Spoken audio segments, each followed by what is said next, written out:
Rally ni muhimu kwa sababu ina showcase Kenya kama taifa ambalo ni sporting nation, na vile vile ni nafasi ya sisi wa Kenya kujivinjari, nafasi ya kuona vile ustadi wa madriver wetu, na vile vile wa Kenya kuungana na wenzao katika weekend ambayo itakuwa ni weekend ya muhimu sana, weekend ya entertainment, weekend ya watalii wengi kutembelea taifa letu la Kenya, na pia kuona professional drivers na magari nzito kama hii. Mwaka uliopita kama mawili hivyo, ndio ulikuwa umekalishwa na Fomex.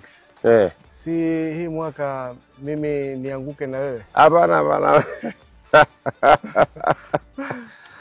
That was a once in a lifetime chance for me and experience. It was actually a once in a lifetime experience. Pale mambo sio vile wewe unaona. Atakupeleka tu mos.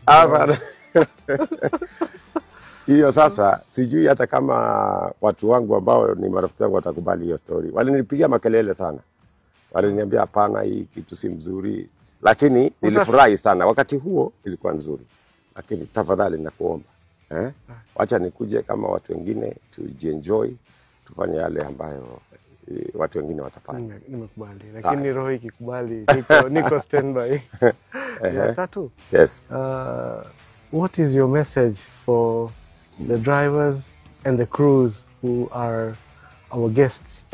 We are catering them now for this safari. Wonderful. To all the drivers, all the visitors, all our guests, both from the world over, from our region and from Kenya, welcome to Naivasha. Welcome to the World Safari Rally. We are privileged to host all of you. Welcome to Naivasha. To many Kenyans who will be spending this weekend in Naivasha, karibuni sana. All of us, we are happy to be part of this World Series of Safari Rally. And I will be there myself. And I want to tell everybody else, tukutane Naivasha.